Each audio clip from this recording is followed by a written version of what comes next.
This time on KEI Fabrication. Alright folks, I just got my new drive shaft back from the Driveshaft shop, and I learned a tremendous amount in this exercise, and like any good education, it costs a lot of money. I am just sick over what it costs to repair the damage from this drive shaft failure. What I'm going to do here is I'm hopefully going to help you folks make sure that you get the right drive shaft for your application in terms of strength.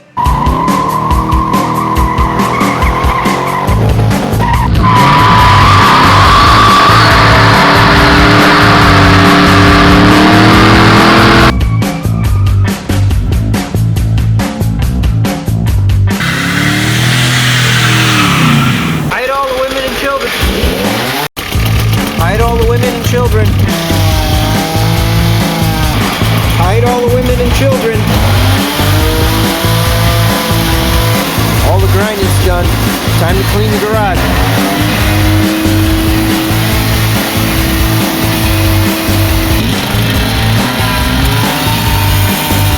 Well folks, I just came back from the scrapyard. So I ran up to the scrapyard.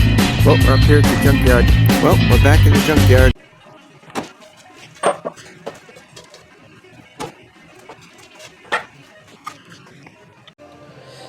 Alright folks, I just got my new drive shaft back from the Driveshaft shop, and I learned a tremendous amount in this exercise, and like any good education, it costs a lot of money. I am just sick over what it costs to repair the damage from this drive shaft failure.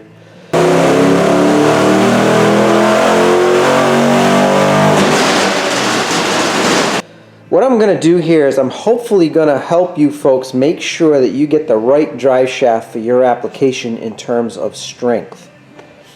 I've got a couple of things that I'd like you to notice here. First of all, when I picked up my drive shaft from the shop, if you go back to one of my previous videos, you know that it came from the shop painted.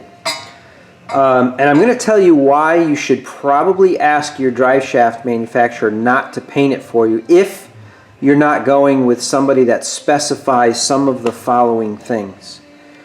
This drive shaft is not painted, and you can see that it has kind of a dark color to it.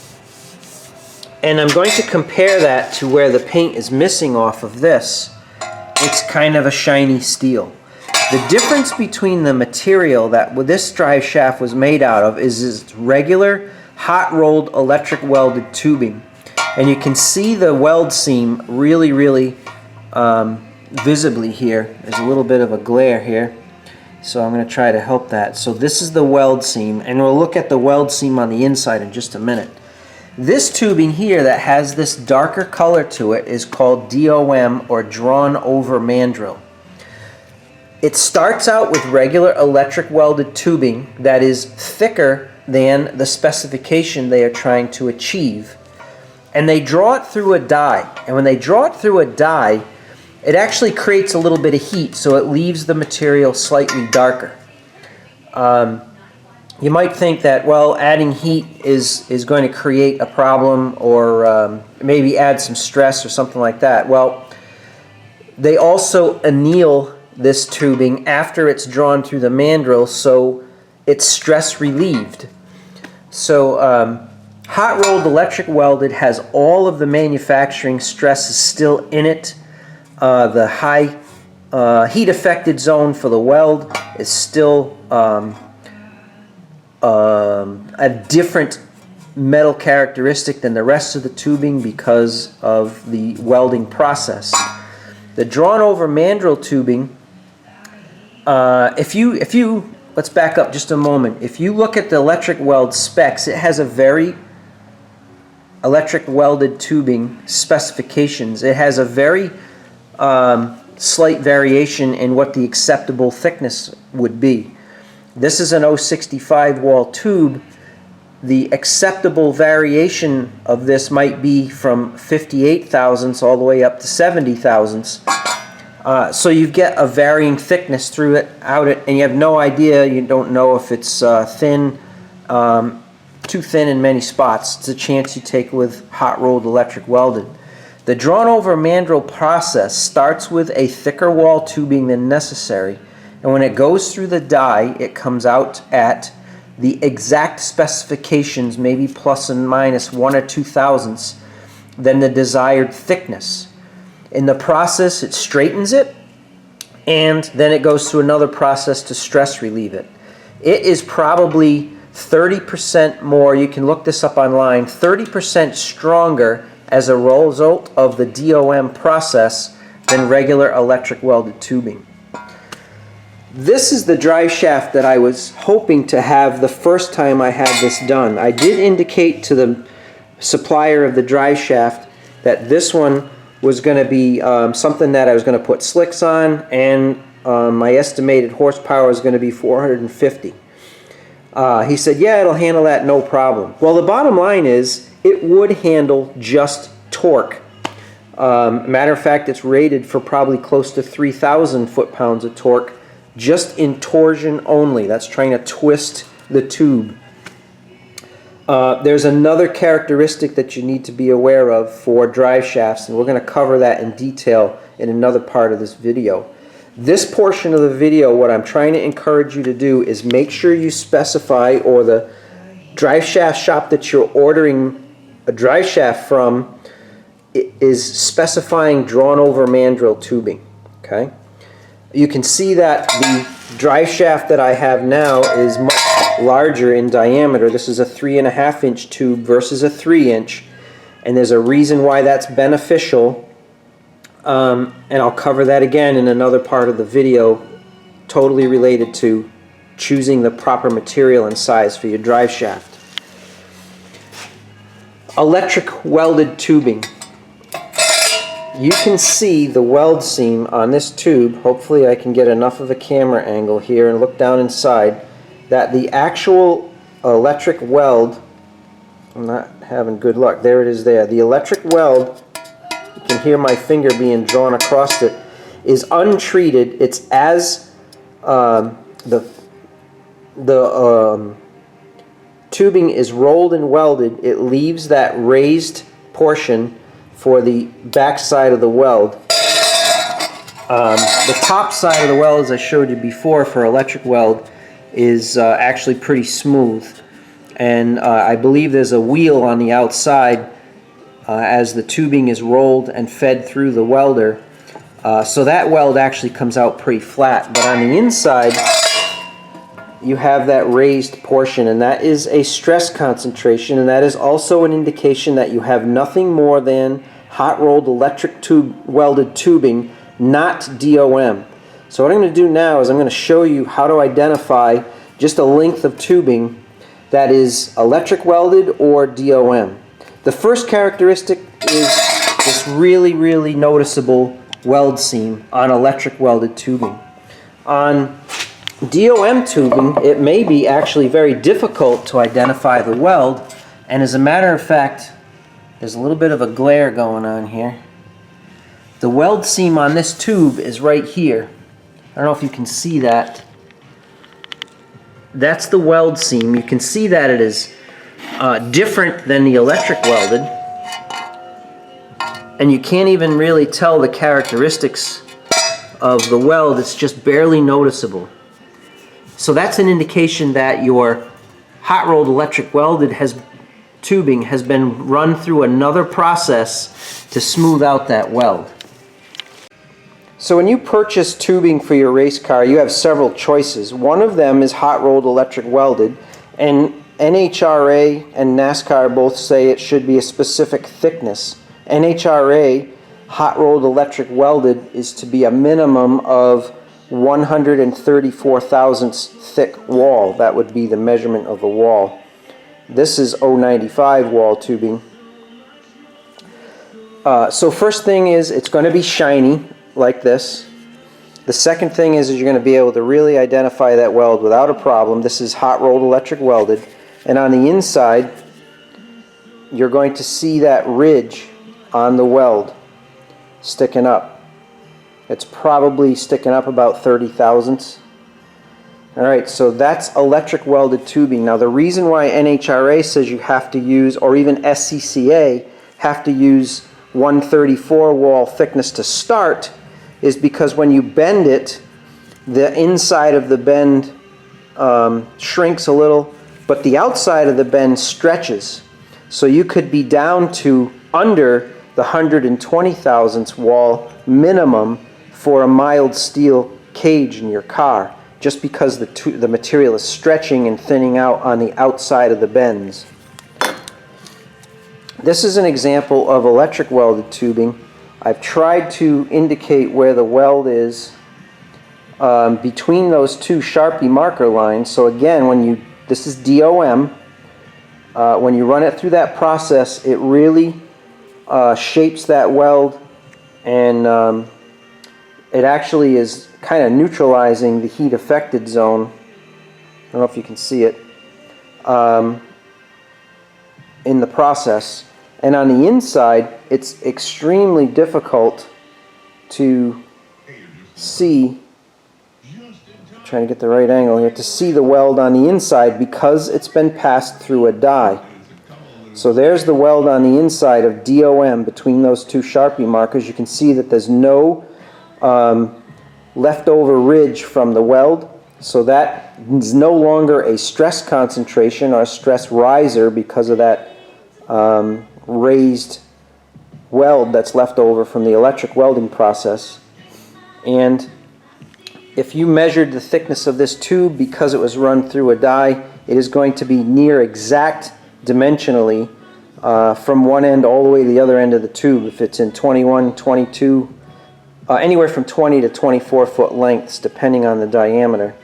So again, probably 30% stronger than regular mild steel hot rolled electric welded, and NHRA lets you start out with 120 wall DOM because when you stretch it, it may thin out, but they know that this is stronger than regular electric welded. So they already know that your cage is going to be capable of doing the job, if not as well as the thicker wall electric welded tubing. So folks, when you buy DOM tubing, it is going to have marks on it that is identifiable through the throughout the industry. So the 1020 is the carbon content. It's low carbon steel, and it also has a heat treat number on it, which identifies the heat treat process. In this case, it's probably stress relieved. This particular one, you can see I started to wipe it off, but it says made in USA. And it also has the diameter and the wall thickness printed right on it. So it takes all the guesswork out of it. If you see this information on here, chances are it's DOM tubing, but please, please, please look for the weld seam on the inside and the outside, and they should be nearly undetectable. And it should have this like burnished color to it because it did go through a die that generated some heat, and it's an oiled die, so some of that oil makes its way into the pores of the material and it changes the color. So anyway, I hope that information is helpful. Hey folks, what I tried to do is I grabbed some screenshots of some information that was extremely helpful to me and just passed it along.